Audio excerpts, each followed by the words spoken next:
The broadcast is now starting. All attendees are in listen-only mode.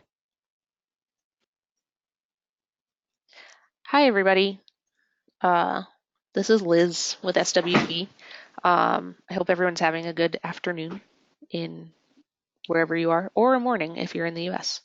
Mark, did you take it away? Well, good day, everyone. This is Mark Anderson. I want to say a couple of words of introduction to Bill Cunningham, our leadoff speaker this morning. We're fortunate to have Bill. He has an incredibly busy and important job leading the groundwater program of the U.S. Geological Survey. Groundwater is one of the USGS's key core competencies.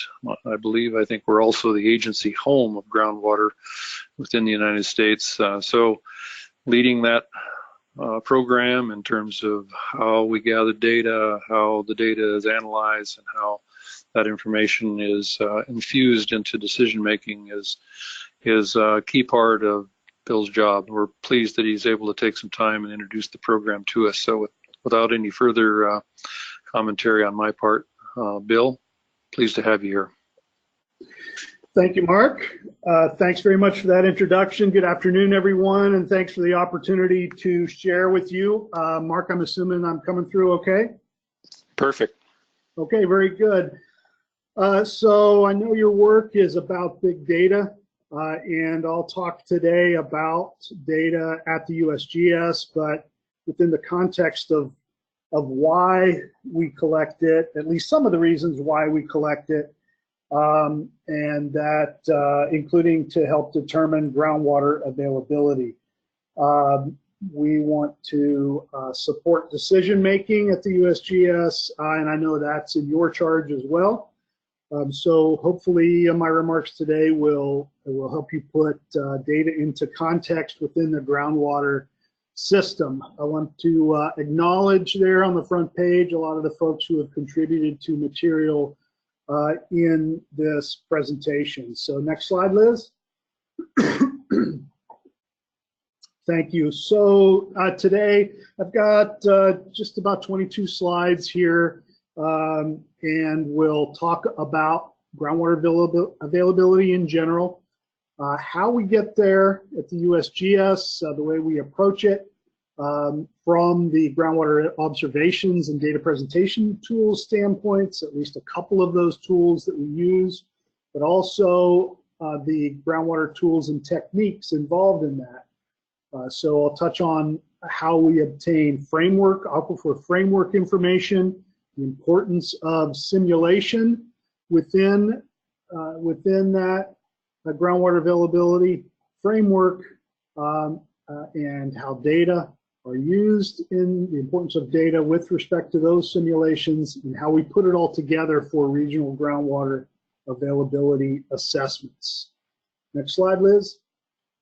And so you can follow along on the bottom of the page as well as to where we are in the presentation and the different pieces that I will touch on here. But I wanted to start with groundwater availability challenges. So in 2008, the USGS released a publication that described how we would assess groundwater availability across the nation.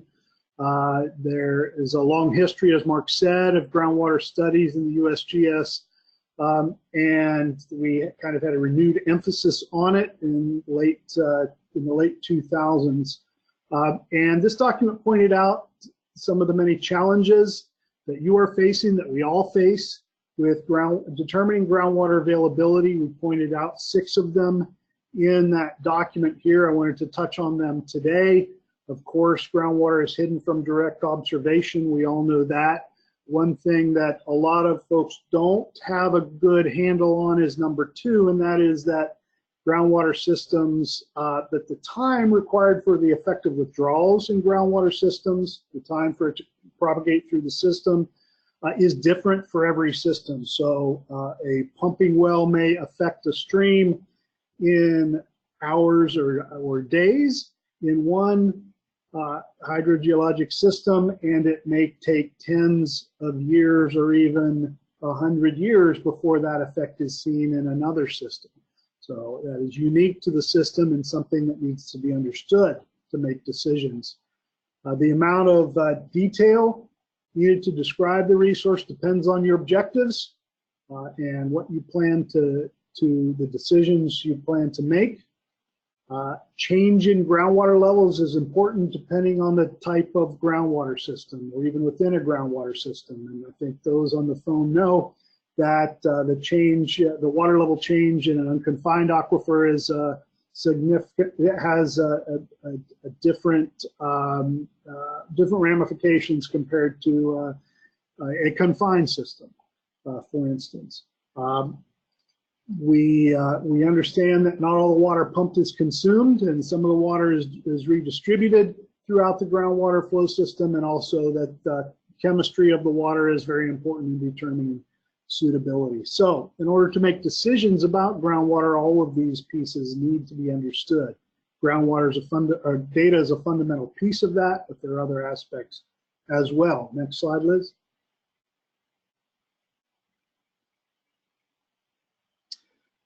So the USGS is a federal agency. We work for the people of the United States. You heard from Linda DeBrewer last week, I believe, about our core data systems. We call it NWIS at the USGS and NWIS Web. And I hope to put a little bit of that into context today.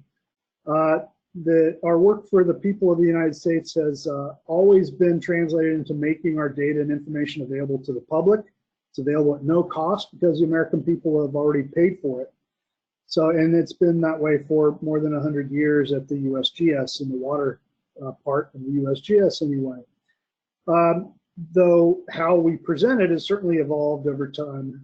Today, all of this information is available generally free over the internet. There's some specific reasons why certain parts of the data that we collect are not available at the instant they are collected, but eventually all of our data are shared. The way we pay for that is kind of important to the type of information that you see in our systems. We have some data that are funded directly by the USGS, by the US Congress to the USGS, and other data are funded by many customers of the USGS, states, counties, cities, towns, tribes, and other federal agencies in the US. So the source of the funding doesn't affect the availability of the data or the quality of the data. It does impact the frequency of data collection, and because the data collection frequency typically drives the cost of that. We do have quality standards that we follow. I believe Linda talked about that last week, and we take great pride in that at the USGS. We have standards for most aspects of water level and water quality data collection in order to assure high quality data. That doesn't come without a cost, and sometimes it creates internal conflicts for us. But and maybe the data quality objectives of a project only require a ballpark groundwater level measurement, for instance. The water level in a shallow well measured to within a foot to be a calibration target for a model, for instance. But and that might meet a project data quality objective, but because USGS data are a public resource and we don't know the data quality objectives for all the users, we try to be as accurate and precise as we can for all measurements and the metadata associated with all measurements. So that's kind of the background of the information, along with what Linda presented to you of all of the data in our data systems.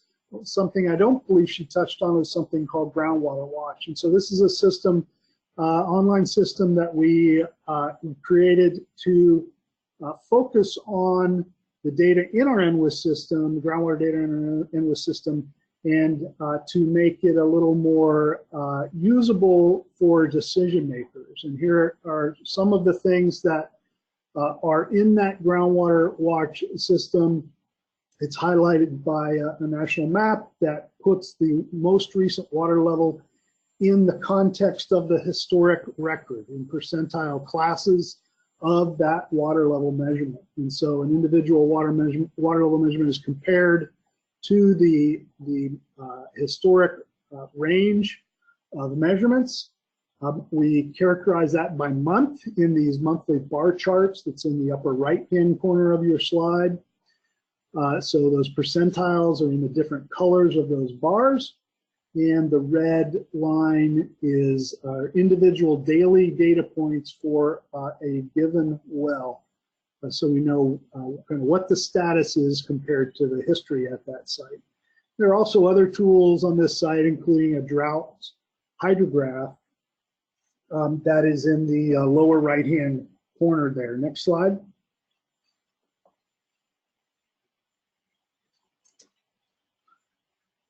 Thank you, Liz. So here's an example of one of the ways that this sort of information is used by decision makers. So there is a climate response network within the Groundwater Watch system. We're going to focus on the state of Pennsylvania in the northeastern part of the United States.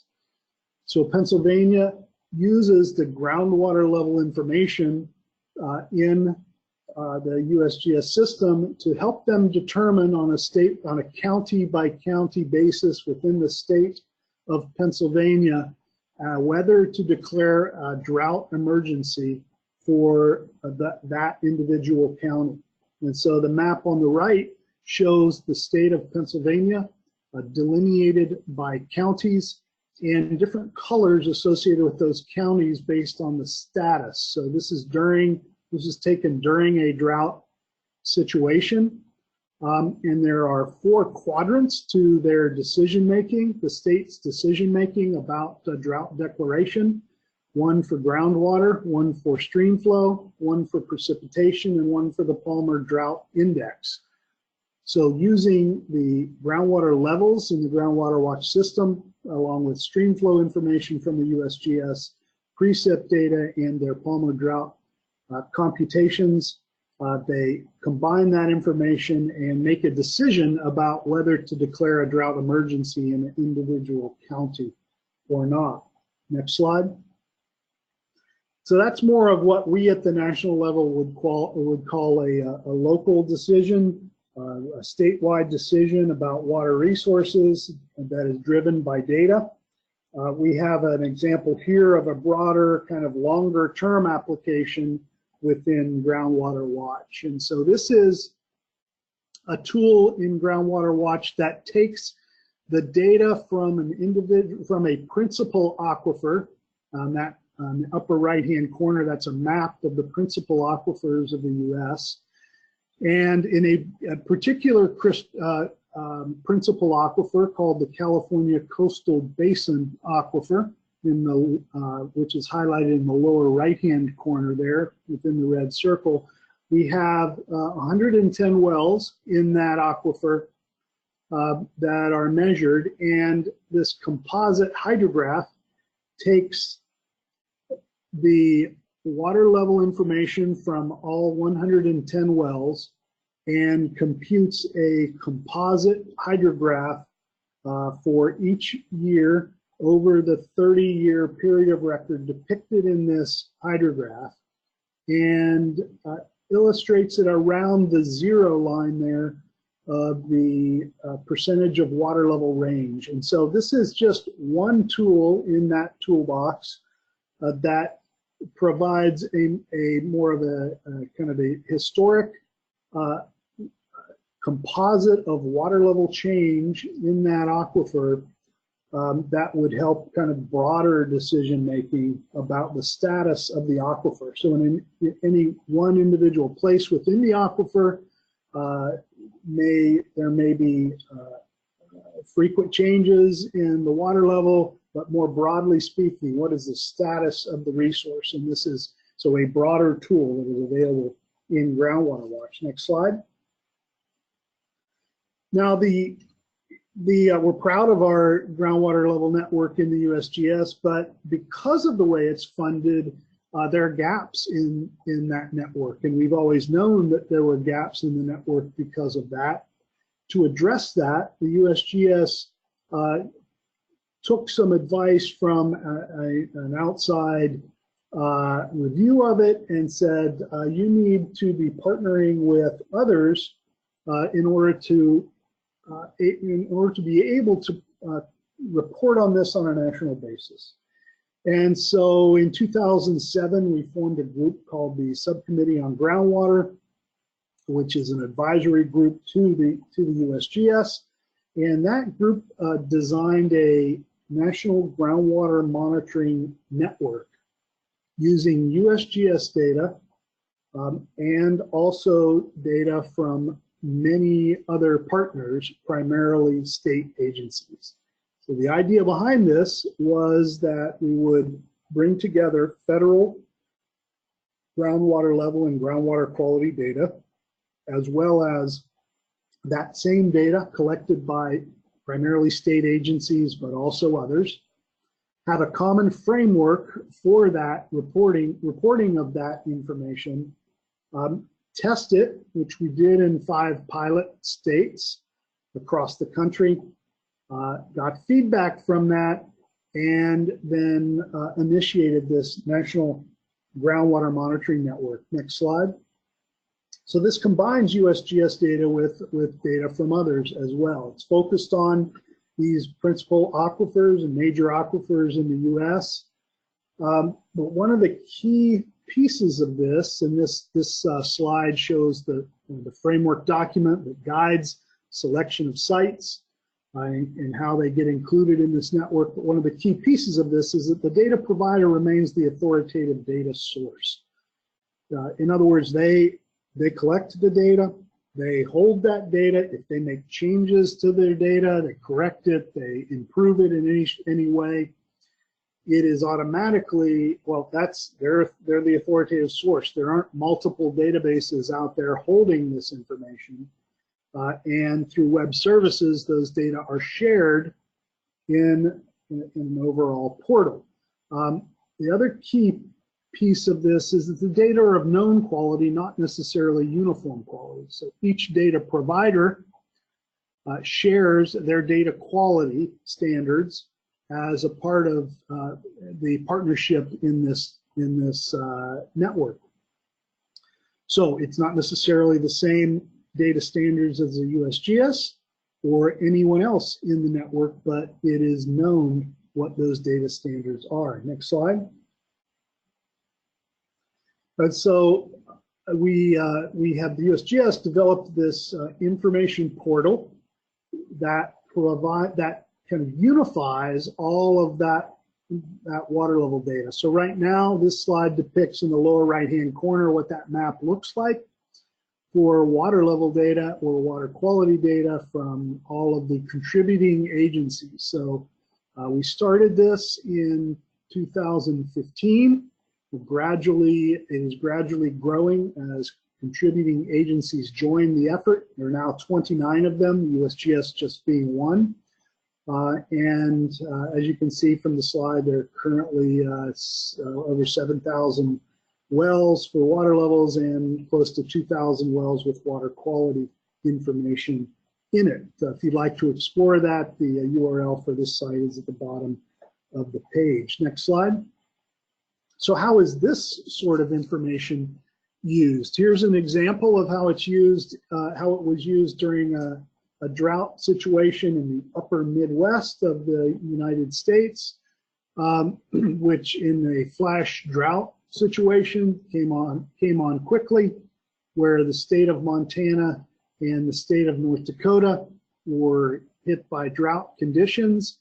In the past, those would be 2 different systems, data systems in 2 different states, and the data, you would have to go to those 2 states. They would have to be willing to share that information in order to compile it to see what the impact of this drought was. But under the National Groundwater Monitoring System, where they were already agreeing to share their information, and it was available through this portal, it could be presented in this way. Next slide. We are also working with internationally with Canada to do this same thing, and that is made possible because of the standards that are used, not the standards to collect the information, but actually the standards to exchange the information. So those data standards are critical to data exchange. Next slide. So I'm going to shift into the framework tools now that we use with just one class of tools hydrogeophysics. I know that in future talks you'll be hearing about some of the hydrogeophysics that is done in the USGS. This is one of the primary tools that we use for aquifer characterization. It's important to know what the container is for the water, the groundwater, and what that water level measurement that we just shared, what it reflects. And it's important, we need to understand this, and hydrogeophysics is one way and an increasing way that we characterize that unseen aquifer, the unseen container for the groundwater system. We have an increased focus recently on groundwater and surface water exchange with stream bed conductance and temperature methods, as well, and we often use drones and or airborne surveys to do that. Next slide. And here's one example of using a drone for groundwater and thermal imaging to do that.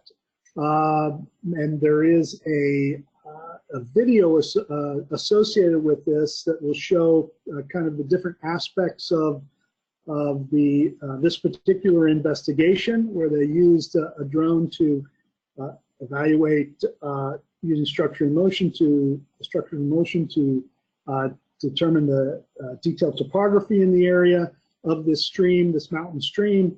But I'll focus here on the thermal signal. And so you can see from this drone image, thermal image, that we can determine because of the temperature difference between groundwater and surface water. In certain times of the year, groundwater may be warmer or colder depending on the time of year, but that signal can be seen at the skin temperature of the stream as it's flowing through the system. Now, depending on your objectives, that may or may not be important, but it certainly is important from an ecological standpoint, knowing where the cold water refugia is. It could be important from a contaminant standpoint, when you know that groundwater, the groundwater is contaminated, and where is it enter into the stream.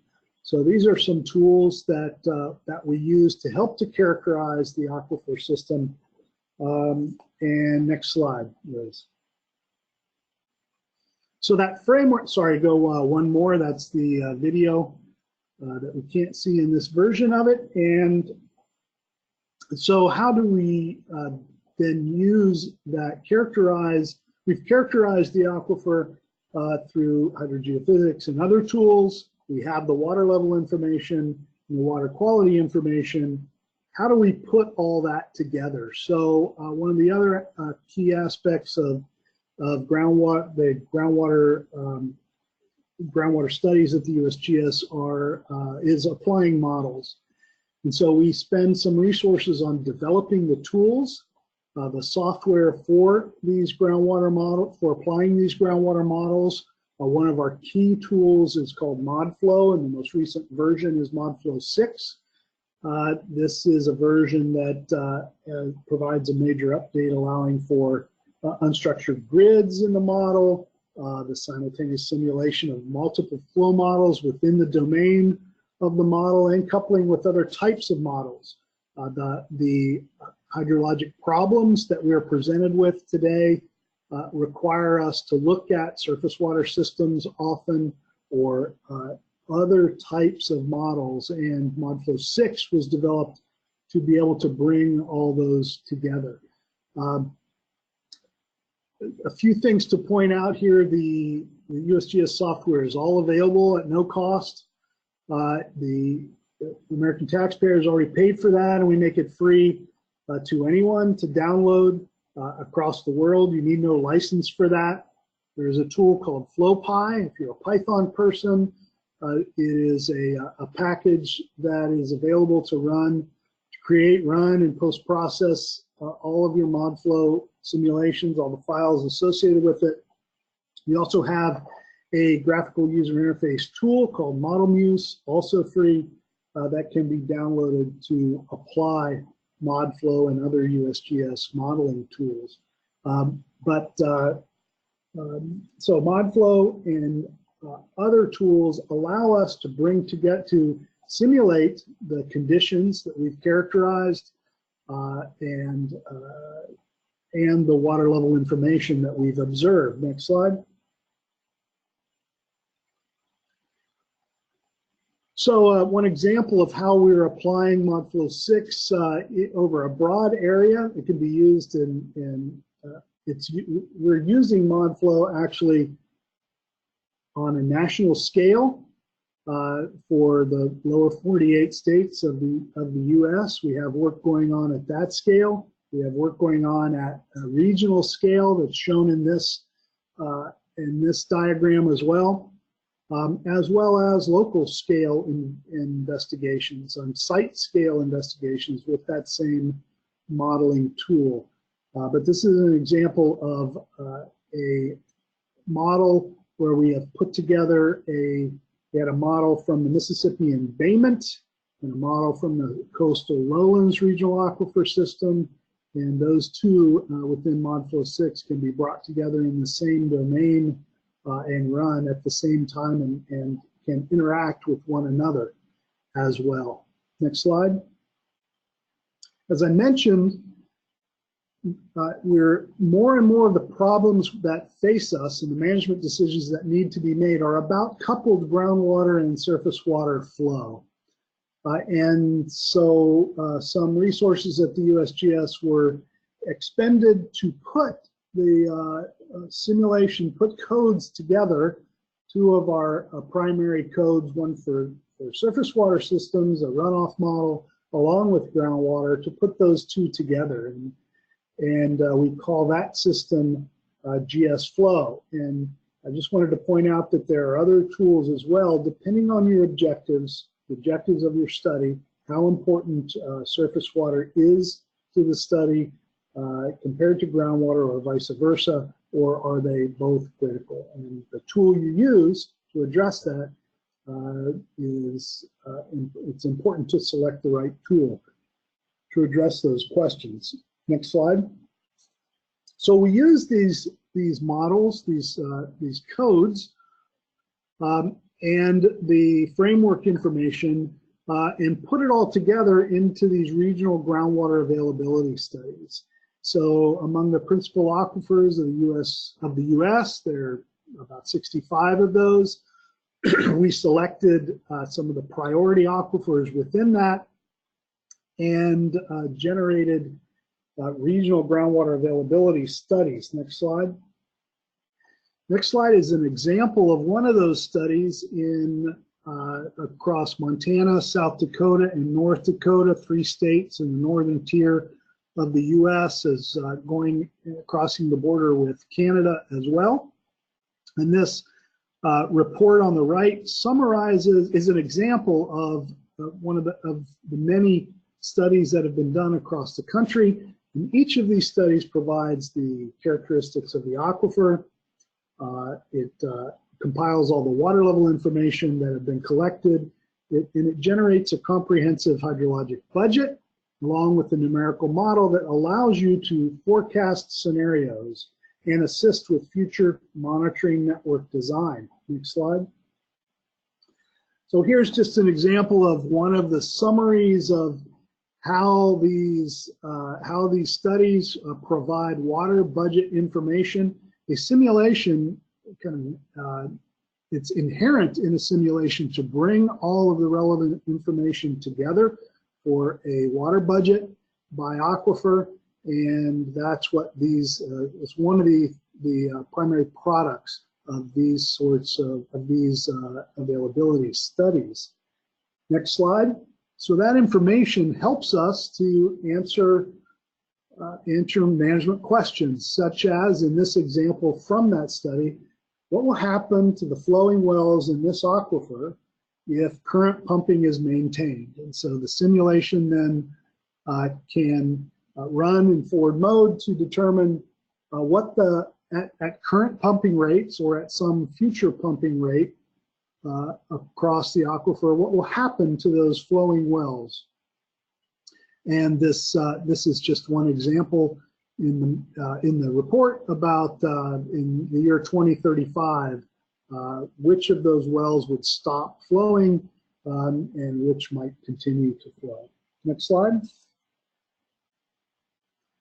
So there have been 11 of these regional aquifers completed to date, and among those 11, we can now compare what the kind of situation is on a national basis, what the situation is in the primary and the principal aquifers across the country. And this diagram kind of illustrates that from the perspective of six characteristics. What the status is with respect to groundwater level declines, how much storage reduction there has been, whether or not land subsidence is occurring, etc. You can read those six undesirable effects, which comes from a state-driven document in California called the Sustainable Groundwater Management Act. So that's a way that we then summarize groundwater availability across the nation. Next slide. One slide about kind of future plans, and I've touched on this in my remarks today. A lot of our work now is focusing on integrated assessments beyond just groundwater. The groundwater assessments are critical, but in most cases, groundwater and surface water have direct interaction, and it's important to understand that. Not only that, as water resources become more and more precious, we need to be more and more precise about how we characterize the use, characterize the availability, and forecast situations into the future. And to do that, we need to look at the resource in an integrated way. Next slide. So that's the end of my prepared remarks here. On the right-hand side, I wanted to highlight we have a monthly groundwater newsletter that comes out that is available at that URL at the bottom right-hand of the page. I encourage you to take a look at that. You can subscribe to that so it comes to you by email. It's a very kind of quick read. It shows you all of the publications that have come out in that month, any of the groundwater software releases that are out, as well as any one of the requirements we have when we do a model is to provide all of the data files associated with it, and those are available there, or those are highlighted there as well. Okay, so Mark, I'm not sure how you want to transition into Virginia now, or open it up for questions. What do you want to do? I think if Mark, if you don't mind, we didn't get any questions for you specifically, Bill, yet, but I wanted to give people the opportunity to raise their hand if they wanted to ask you a question. Maybe that people are just too lazy to type in the box. I don't know. Here, I have something from Kevin Peterson, and he asks, flash droughts, are flash droughts a recent phenomenon, and can you predict the onset? Yes, so good question. In my opinion, flash droughts aren't a recent phenomenon, but the description flash drought is a recent phenomenon, the language used to describe them. I think, and so to predict the onset of them, so I think we have a long way to go there. USGS isn't the only federal agency in the U.S. working on this issue. We partner with our National Weather Service on that as well. And I would say it's still an area of fertile research is to be able to predict that. Certainly, we are improving our monitoring tools for that.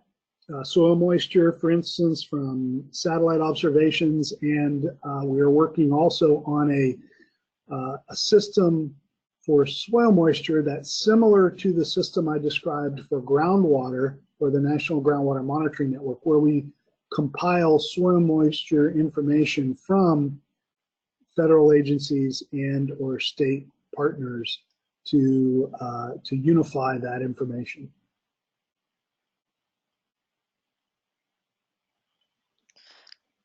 Okay, and then now I have another question from Zahid Ghafour, and he says, "Hi. The main tool for water budgeting seems to be physics-based models. However, has the USGS experimented with analytical tools, statistical-based tools such as machine learning, etc., to model aquifers?" Great question, Zahid. So I'm a physics-based person. My remarks are biased towards physics-based and process-based modeling. Most of what we do is process-based, so I think we have a strong bias toward that, but it's not all that we do. And so yes, there are people that are working on other types of tools, machine learning, and other approaches to determining water budgets. We have an effort right now, we're in the first year of a 5-year effort to characterize water budgets in the US at what we call the HUC-12, the Hydrologic Unit Code, 12-digit Hydrologic Unit Code. And so that's a scale of tens of square kilometers, and to do that on a daily basis. So in order to do that, we are exploring many other approaches, and we're looking at 9 different pieces of the hydrologic cycle to determine that budget on a daily basis at that scale. It's a challenge to do that. It's certainly a challenge to do a numerical simulation of the entire United States on a daily basis at that scale. And so we have to be looking at other approaches to determining the budget. Okay, so one last question from Helen Seller. Sorry if I got the name wrong. She asks if the regional models that the USGS generates are available for consultants, for US consultants, local consultants, to use for specific questions or smaller scale modeling problems, because apparently in South Africa, she says, we have a challenge in South Africa with no regional models, so consultants spend taxpayer money remodeling the same area over and over again. Is there a mechanism for to update the regional models? That's a great question as well, Helen. So yes, in the U.S., those files are available. So we have had a policy at the USGS since, and that is anything that the USGS does is available. We don't certainly control what other people do. Since 1993, we've had a policy that requires all of our groundwater work in the USGS to be archived, our modeling work to be archived, so that it would be available upon request. In 2015, I established a policy in the USGS that extended that requirement to make it available in a specific format online. So any modeling that we have done, whether it be small scale modeling or these regional studies that I presented, any of that work since 2015 would be available online. Any work done between 1993 and 2015 would be available upon request, but you can actually mine that information, and we encourage consultants in the U.S. to use that information, and many do, and to take subsets of that regional model to start their local studies. And that monthly newsletter that I mentioned provides every month any of the new models that have been completed and the data associated with them. It provides links to that. So I think it's wise to do that anywhere. It's not without a cost. So I can understand why it's not done perhaps in South Africa or other places, but we think it's an important thing to do. All right, well, we've gone a little over your time, Bill, but I think that there are some really good questions. So thank you very much for your presentation, and I'm going to hand it over to Virginia McGuire now. Mark, do you mind making an introduction so people know who Virginia is? Of course. But first, thanks, Bill, for your time. Great presentation. And one of the things that is the benefit of this is establishing those contacts and connections. So I'm sure after folks have a chance to post-process what you presented, there'll be some additional information requested or contacts. Making the transition now to Jenny. As Bill illustrated in some of his talks, we have these principal aquifers of the United States, some of which have been studied intensively. Virginia has been the one who has studied the High Plains aquifer system intensively for a good portion of her career. She's a hydrologist in the Nebraska Water Science Center. I think it has a different name now exactly, but anyway, in Nebraska. And we chose the High Plains aquifer because it's probably the best example in the United States that we have of a transboundary aquifer system. It straddles at least 9 states, and the states are admittedly not countries like in South Africa, but in many ways there is a great deal of similarity. So with that introduction, I'm going to turn the presentation to Jenny, and I certainly appreciate her time, and please go ahead. Thanks. Okay, can you hear me all right? Yes. Hello? Hi there. Oh, good. And I'm not sure which screen I'm showing. Are You're you currently seeing the full? No, we're Go ahead. seeing the one with the outline, with your outline. Okay. So you can either you can either change windows, or maybe I think in display settings it might let you. Okay. Oh, actually, yeah. Just 1 sec. Yeah, just click the big one, the one that we want to see.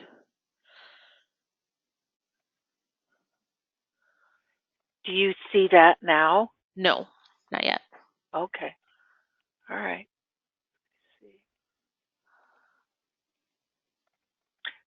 I'll just kind of, all right, so I'll bring this over here,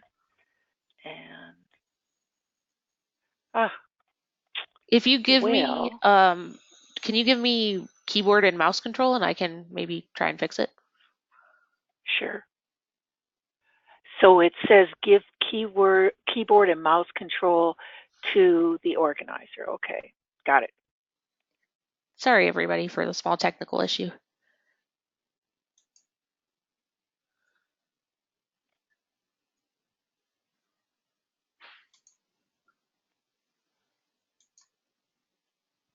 Got it. Thank you. No problem. All right, so I'll move that over. Okay, so, all right. All right. Okay, so my name's Virginia McGuire. I work as a hydrologist for the USGS, and I'm stationed in Lincoln, Nebraska. And so what I'm going to talk to you about is our study to monitor water levels in the High Plains Aquifer. The outline of the High Plains Aquifer is shown. Let me just ask, can you see my mouse, or Yes. Can you see my mouse? Yes, okay, good deal. So the outline of the High Plains Aquifer is shown in this map. So it's in the center of the United States. It underlies 8 states, parts of 8 states. About 97% of the water withdrawn from the aquifer is used for irrigation of crops. So it's crops like corn, soybeans, cotton, etc. Withdrawal and irrigation began in the aquifer back well, it began a long time ago, but say groundwater irrigation in the 30s and 40s, and it began in the south and then has worked its way north over time. The withdrawals have caused substantial water level declines in the aquifer, and just to say the aquifer or water resources use is regulated by the states that under the states where the aquifer is located. And the USGS objective in this study is to inform the U.S. Congress, the states, and local entities about the aquifer status. And I should say, and I'll say this several times, but we're using data primarily collected by the state and local entities. So water level data collected by the state and local entities. So in my talk, what I was going to go through are the characteristics of the aquifer.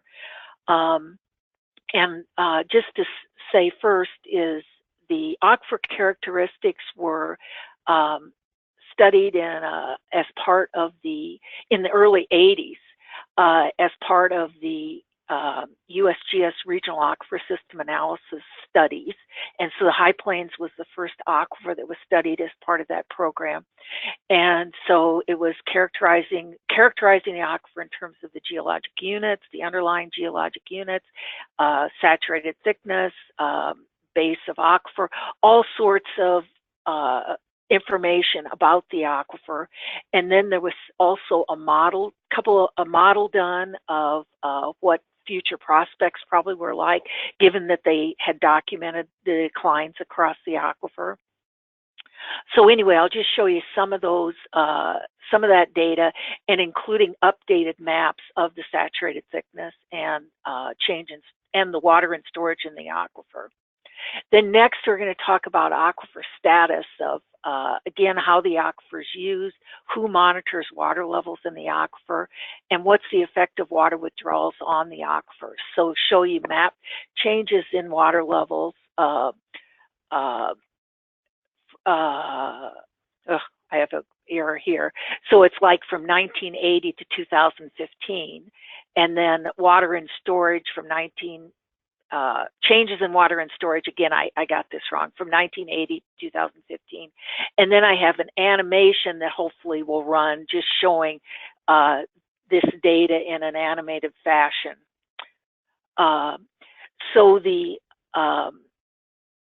Again, I'm not going to talk that much about how the aquifer is managed. Our objective is to supply information to the states who are responsible for managing the water, the aquifer. And state laws vary. So depending on, state laws vary. That's from highly regulated to not so highly regulated. So the geologic units that comprise the aquifer, this is just a map showing them. So it's alluvial systems. This area here is the sandhills in Nebraska. So these are grass stabilized sand dunes. And so that area acts as a sponge. Water that falls in the sand dunes sinks right down and then acts to recharge the aquifer. You'll see later in the saturated thickness map that the saturated thickness in this area is greater than 1,000 feet, in parts of this area greater than 1,000 feet. Then you've got other sands and gravel deposits. Then the Ogallala formation is also an alluvial deposit. And then you've got the Aquifer, and which overlies the Aquifer, which is a siltstone, which overlies the Brule. The Brule is considered an aquifer where it's fractured, which is just in the upper portion, and then otherwise the Aquifer, which again is a siltstone, is an aquifer, but not as productive as these alluvial units in the rest of the aquifer. The geologic units that underlie the aquifer, there's various geologic units that underlie the aquifer. And one of the important things about those is some of these units, say these Permian units, there's implications if saltwater intrusion can happen of water coming up from these units. So it's important that you've got a variety of underlying units, and there can be effects of these underlying units. And these blue lines here are the base of aquifer contours, which are mapped to, and then, so if you know the, okay, so base of aquifer contours. And then now what I'm going to show you is the depth to water. So the depth to water goes from near surface to greater than 300 feet. And so combining the water table with the base of the aquifer, then you can map what the saturated thickness is. So you'll note, and later on in when we look at water level declines, if you note some of these areas where the depth to water is very large, greater than 200 feet even. And these are some of the areas where the greatest declines have happened in the aquifer. So large depth to water, going to be less recharge, and so again, saturated thickness is from the water table to the base of the aquifer, and the amount of water that will drain from the aquifer, and this is considered an unsaturated aquifer, so specific yield is a measure of what the drainable water is from a aquifer matrix unit, and the specific yield in the aquifer varies, but generally it's the area weighted average is 15.1%. This is a map of specific yield. You could ask, how was this done? And what they did is, and this is again was part of the RASA study, they took boreholes, lithologic logs from boreholes across the aquifer and rated them depending on what the lith description was, assigned a specific yield to that interval, and then came up with an area weighted value at each point and then mapped that. And so the specific yield varies from very small, and this is where those auricary units are, the primary aquifer unit, to greater than 30, mainly in alluvial, or to 30 in alluvial systems. But again, the area weighted average is 15.1, and here you've got the area weighted average by state. So the state with the highest area weighted average is Oklahoma, and with the lowest area weighted average is Wyoming. So using that base of aquifer and depth to water, the water table, we map the saturated thickness of the aquifer, and saturated thickness ranges from 50 or less feet, which is the gray, to more than 1,000 feet, which is the red. So again, this area here is the sandhills in Nebraska. There's very little cropping or very little irrigated agriculture in this area. It's mainly rangeland because they can't, when they try to plow up the grass that's on the sand dunes, they end up with blowouts and such. So they just use it for rangeland, and which is fortuitous in many ways for the aquifer, because that's because the rain that falls in this area just soaks in. So taking this map of saturated thickness and applying the specific yield, the area weighted average specific yield, come up with an estimate of what is the water in storage for each one of the states. So the bulk of the water in storage is in Nebraska, and the next states with the most water are Texas and then Kansas. And then even though these other states, the amount of water with respect to Nebraska, Kansas, and Texas is relatively small, the aquifers still are is still very important to those states for irrigation and for agricultural production. So how is the aquifer used? Again, the aquifer is one of the most intensely used aquifers in the nation, and 97% of the withdrawals are used for irrigation. Kansas, Texas, and Nebraska use about 88% of total withdrawals. So this is a map of irrigated acres, and you could ask, well, how did they do this? And what they did is they used satellite imagery to identify the irrigated lands, and then they cross-reference that with information that they had from the Department of Ag, which is reported by county. These lines here are county lines of the amount of irrigated lands in that county. So I'll show this map again against the areas of water level declines, but they did this map for 2012, and they did it for also 2007 and 2005, and I think they're going to do it again. But it's very helpful to see the location of the irrigated acres. Okay, who monitors water levels in the aquifer? Well, again, it's local and state agencies, and then federal agencies. So what we do is they send us this data, and then we assemble it for to report on water level changes. But depending on the state, and this is reflective of how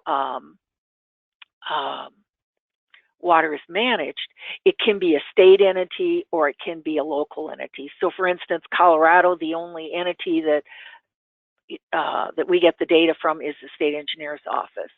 And then in Kansas, it's the Kansas Geological Survey, and then the Department of Ag. And then there's also some management districts. But in Nebraska, there's 23, they divided the state up by river basin into natural resource districts, and they're responsible for the groundwater in Nebraska. And so they choose when they measure, they choose how to regulate groundwater. But the state has an influence on that. But anyway, so in Nebraska, we get data from these 23 entities and from irrigation districts. And in Texas, they've divided that into these underground conservation districts, and they send their data to the state. We pull it from the state, the Texas Water Development Board. Okay, so what is the study? Well, one part of the study is to look at recent changes in groundwater levels. And so what you want is you want water levels that are measured at approximately the same time from one year to the next year. And we're doing now, we used to do it annually, but now it's biannual. And biannual water level changes. Now, mainly the water levels are measured. The idea since this is an aquifer primarily used for irrigation, what we want to do is have water levels that are measured after the wells responded or recovered from pumping in the previous irrigation season and prior to the start of the next irrigation season. So generally, these wells that I get this data from, generally they're measured, like say the 2013 water level measurement was January, the 2015 water level measurement is January. It isn't that they do January one year and May the next year. They're very good about being consistent about when they measure. And they're they're consistent about when they measure. They do QA, QC on the measurements. They'll a lot of times send them to the state uploads them, and then I get them from them. So for the 2013 to 15, there was about 7,500 wells. And this is a map of water level changes in the well. The colors, the warm colors from yellow to red are declines from 1 foot to 26 foot. The the cool colors from green to blue are rises from 1 foot to 20 foot. And then the gray areas are areas of no substantial change. So what you can see, I don't know if, well, I'll show this later, but this is an area of irrigation, or irrigation within these states. It's in also areas of very, depth of water is very large. Some of these areas, like in Nebraska and Kansas, the rises that you see, it can be it's a combination of likely there's a lot of precipitation in this time period, and so it isn't that precipitation necessarily, is recharging. You have precipitation this summer and you get recharged that year. It's that the farmers maybe don't have to pump at all for irrigation that year. So you have a reduction in pumping because you have sufficient water so that the crops don't need to be irrigated. But in this time period, the state with the greatest declines, this is translating this map of water level change to change in storage. And so the state with the greatest cumulative change in storage is Texas. And again, this is a net change. So like Nebraska shows up as being a very small decline net, but it depends on where you're at. And in some areas there's, up to a 6 foot decline, but nets out with these areas of rises. So again, this is that same map of water level changes, and then this is just to remind, as a reminder of where irrigation occurs. And generally in the areas, especially in the western and southern part of the aquifer, if they're irrigating, water level declines happen. So, all right. So we look at short-term water level changes, and then we look at long-term water level changes. And so the long-term map, we titled Pre-Development to 2015. Well, what do we mean by pre-development? Pre-development is prior to substantial use of groundwater in the area. And pre-development varies depending on where you're at. In Texas, development began 30s and 40s. It was a lot of flood irrigation, and up in parts of Oklahoma, they didn't even develop this area until sometime in the 90s. But anyway, so it's so what we want for this map of pre-development to 2015, we want a pre-development water level, and we want a current water level. The best water level is was a 2015 water level, but if we had a 14 and not a 15, we use the 14. Similarly, back to 2011. If we had a 2011, but nothing after that, use that for mapping water level changes. And I should say, in one of the states, New Mexico, they measure their water levels on a 5-year rotating basis. So this is part of the reason for this range of values used because of New Mexico. That if I didn't use some of these, the ones that were measured in the 5-year time frame, that I would have very little data to work with.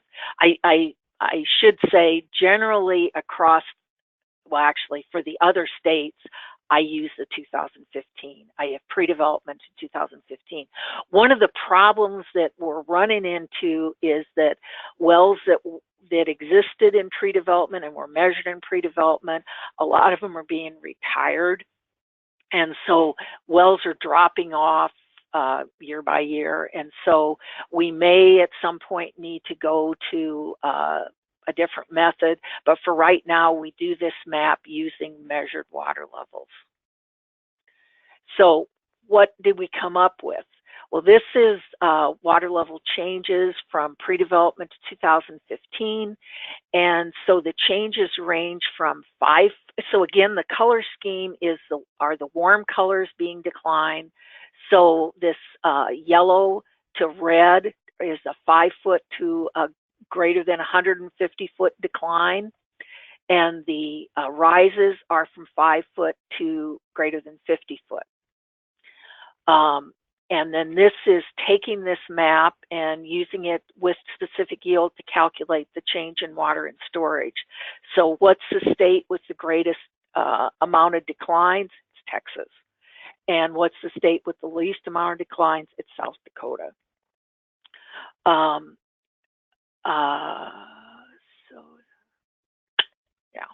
And so then this is a total for the aquifer. And again, this is showing, this is, Lordy. This is the 2012 map.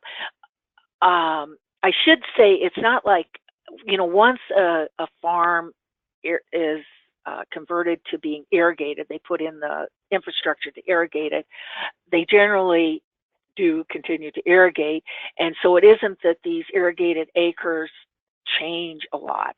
The one thing that does happen again, in like northeast Nebraska and parts of Kansas here, is that if there's sufficient precipitation, they may not irrigate. Now you may wonder what is going on in this part of Nebraska where you see these rises. And what's going on there is there's canals, surface water canals that leak. And that is the reason for the rises in that area. So this is a graph of this table here, but just to show it in a different way, that again, the greatest declines have been in Texas, followed by Kansas and Colorado, and then the declines in these states are in South Dakota. It's not as South Dakota is able to regulate usage, and so it's not as much of a problem in South Dakota. But in these other states, even though the change in storage looks relatively small relative to these states, it does have a big effect and is of concern to the water resource managers. And I should say, for instance, in Nebraska, declines, even small decline, there's interaction of groundwater, surface water, so groundwater discharges to streams. So even small declines in water levels can affect that interaction between the aquifer and streams. So now what I want to do is show you some maps of water level changes from 1980 through 2015. And I'll say that these maps were done for another federal agency. They wanted to try to assess the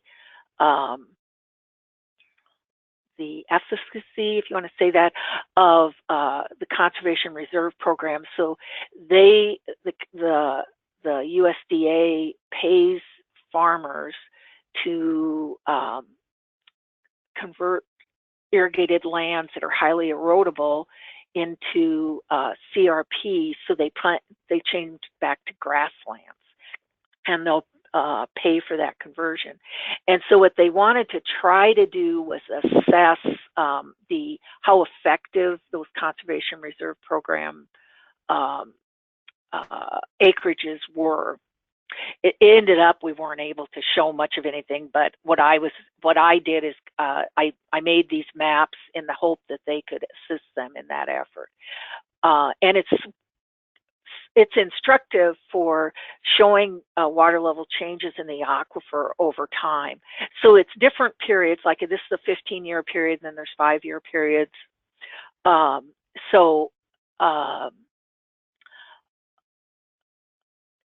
Again, the colors are the warm colors. This is 3 to more than 40 foot of decline, rises 3 to more than 40 foot. The state with the greatest amount of changes is Texas with a decline of 18 feet. And the state with the greatest rises is Nebraska. And I should say, this area here in Nebraska was identified as part of the RASA study. There were substantial declines there because they had drained a bunch of wetlands. And so the local NRD there, the Natural Resource District, had programs to try to restore that area. So that was 80 to 95. This is 95 to 2000. And again, the warm colors, 1 to 45 foot decline. The cool colors, 1 to 15 foot rise. And the rises is a indication of a wetter period, which can mean a little bit it can correlate a little bit as far as recharge, but probably more to reduce pumping. And so the state with the greatest decline was Texas, and the rise was, the rises was Nebraska. And this is 2000 to 2005. And so the greatest declines were in Nebraska, and the least declines were in South Dakota. And the declines were from 1 to more than 45 foot, and the rises from 1 to more than 15 foot. And this is 2005 to 2009. And again, the warm colors 1 to 45 foot, and the cool colors 1 to 15 foot. And the state with the greatest declines is Texas, and net rises are in Nebraska, but as you can see, there's big areas in Nebraska with declines also, as well as some of these other states. Okay, so that was, 2000. Okay, so we're 2005 to 2009, 2011, 2009 to 2011. So state with the greatest declines, Texas, and Nebraska has the greatest rises. And 2011 to 2013, I don't know what was in South Africa, but in the high plains and in 2012, 2011, 2012, it was a drought across the whole area. And this map is reflective of that. The greatest declines were in Texas, with little change in South Dakota and Wyoming, but it was substantial declines across the state, across the aquifer. And 2013 to 2015 is again, it's a wetter period, or the drought was over by then, and the greatest declines are in Texas, and then again, South Dakota and Wyoming had very little change. So this is a graph putting all those changes together, and aquifer wide, what this graph's story is that it's every year it's a decline. Overall, it's a decline, but the story by state can vary. Yeah, so it can be, but if you have a year with a substantial droughts, it greatly affects all the states. Okay, now what I'm going to do is show you this animation. The way this was done was to take the data and yeah, take the data and animate it. Pretty simple. So there's no audio with it, but again, it's saying the USGS compares water levels measured every year to get changes from one year to the next.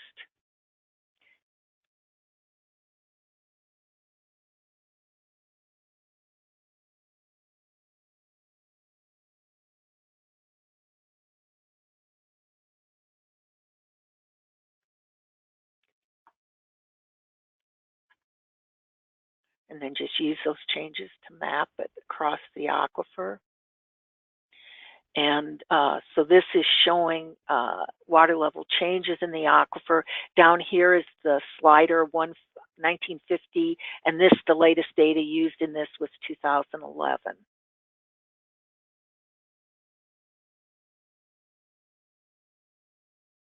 And again, the warm colors are decline and the cool colors are rises.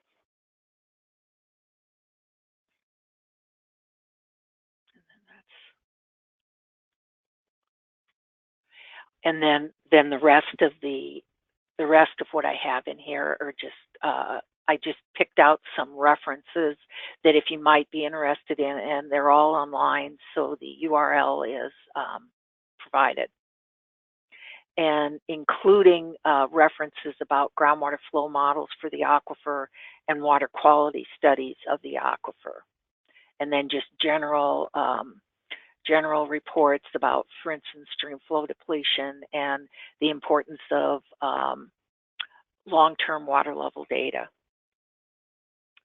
So that's the end of what I have.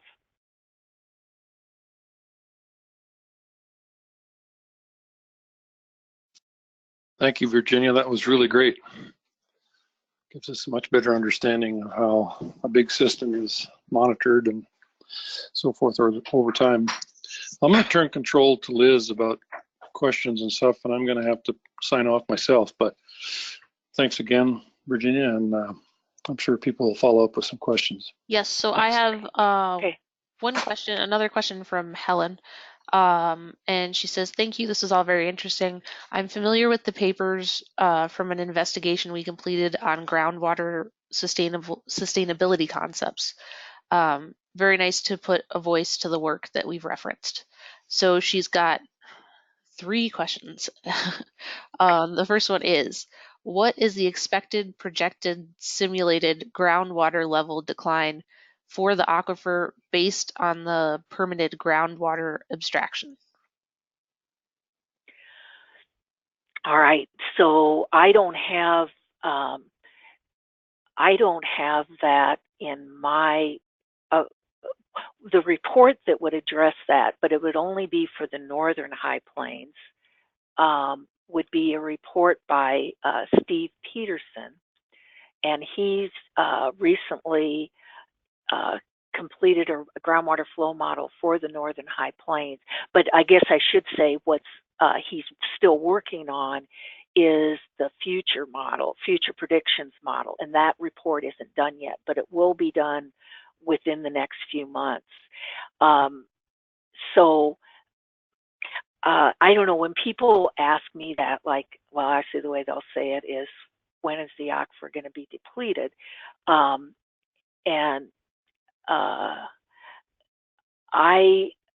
don't have an answer to that. And I think the best answer is from a groundwater flow model. But I don't know if when Steve did all of his, if he was able to capture really granular detail about what the permitted amounts are. But I know he did do simulated, or he did simulate what the water levels would be like. And I'm thinking he went out 50 years. So and so the Northern High Plains, it's at this pinch point in the center of Kansas there, and up to the north. That's what he modeled. Now, if you go down from south of that, in Texas and Kansas, their state models, they're the ones working on what on future predictions. And I don't have an answer for that. I guess bottom line, I don't have an answer. But I know that what Kansas is trying to do, say Kansas, what they've tried to do since the 90s is they have most of their irrigation wells metered. So they have a pretty good handle on what pumping is happening, but they have substantial declines, and what their approach is, what Kansas' approach and Oklahoma's approach from a regulatory standpoint is more to manage the decline. It's not that you're getting to sustainability, you're managing the decline. And I'd say the same thing in Texas. They're managing the decline and trying to plan for, well, if we don't have the High Plains Aquifer, what else can we do as far as changing different crop types, trying to use deeper aquifers, but then some cases when you go to deeper aquifers, you've got water quality problems. So, and then in Colorado, a lot of what they've done is they pretty closely manage pumpage there. So in some cases, farmers have had to go to dry land in Colorado.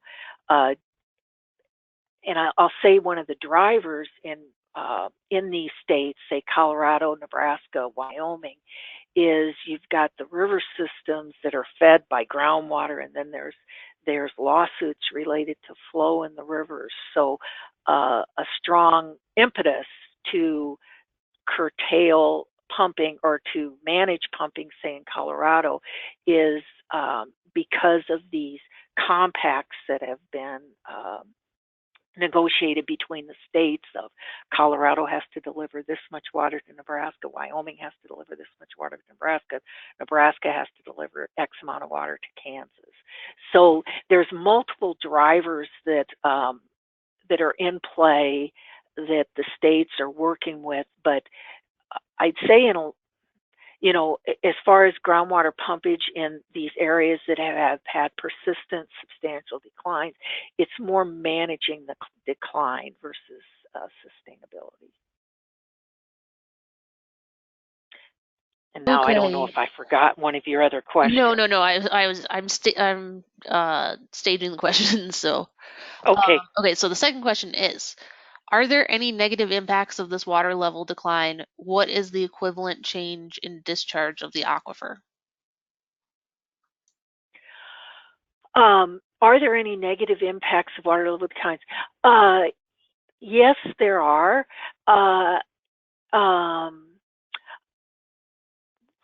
Okay, so let's talk in. Pardon? Sorry, do you see subsidence there? No, you don't see subsidence. That's one thing about it. And I think if you go back and look at Bill Cunningham's map, on the High Plains, that's one of the things he highlights too. There's not subsidence because it's not a matrix. It's not a clay kind of matrix. It's a alluvial sand and gravel matrix. It doesn't subside. So subsidence isn't a problem, but say in Texas, what farmers have had to do, and this is more, I've heard them talk about it, I haven't actually gone down to see this, is say back in the 70s, a farmer would have or maybe not the 70s, before the 80s, they had a center pivot that was running off of one well. And so maybe you're irrigating a square mile or something with one well. But now pumping maybe 800 gallons a minute. Over time, what's come to is they maybe have 8 wells in that same section pumping at 100 gallons a minute, feeding that one pivot, and maybe that pivot can't even irrigate the whole field. So in Texas, where what you can see is decreased water availability for irrigation. And I'd say particularly in Texas, that's what you can see. In Nebraska, Colorado, and this has to do with, say, in this Republican basin, this is what Republican rivers, so the Republican basin, Nebraska has to deliver X amount of water to the Republican River. Well, there's a lot of groundwater recharge to the Republican River. So there's big lawsuits associated with that. So what a negative impact of pumping is decreased flow to the river, and therefore the natural resource districts in this area have had to maybe, well, in some cases what they've done is they said you only can irrigate an average of, and now I can't remember, it used to be 13 inches. I think maybe now it's like 9 inches in every 5 years. That's all you can irrigate. So it's a reduction in the amount you can irrigate.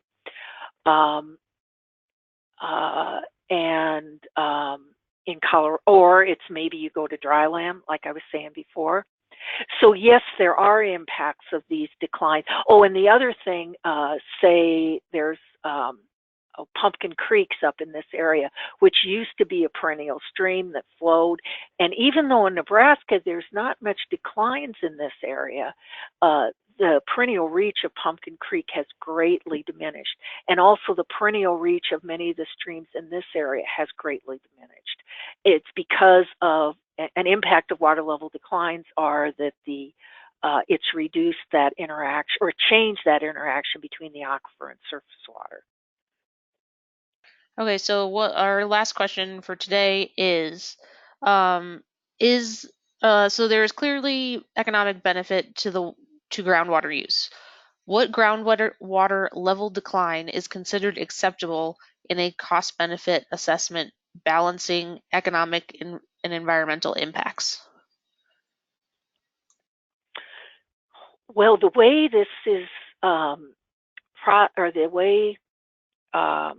this is assessed is it's assessed at a local level, and in this part of the United States, to grow most of these crops, especially when you get west of, say, around this, there's inadequate precipitation to grow corn, soybeans.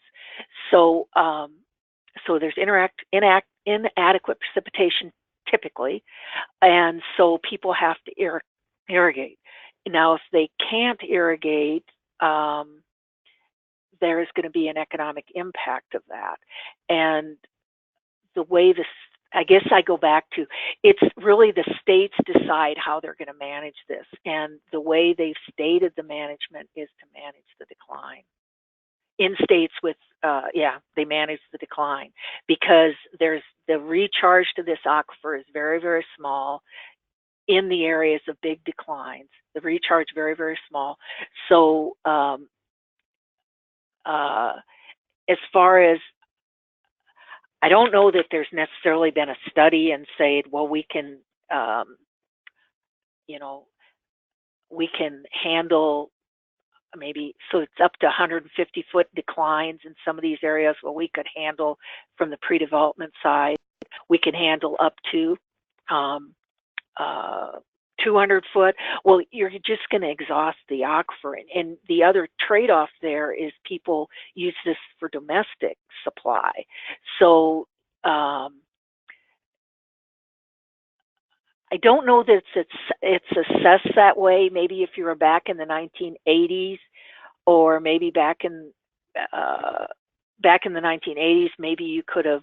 And I think people did try to do that, but it's that irrigation, and this is an ag area. It's integral to the business, and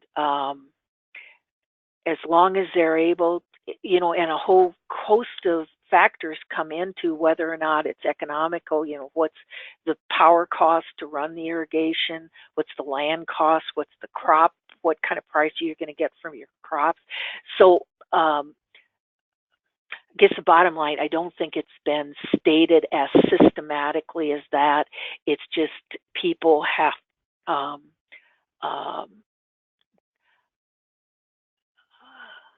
just, well, generally they've decided this is an ag area. They want it to stay an ag area if they can. They need to irrigate in order for that to happen, and they try to manage the decline so that it doesn't, to try to extend the life of the aquifer.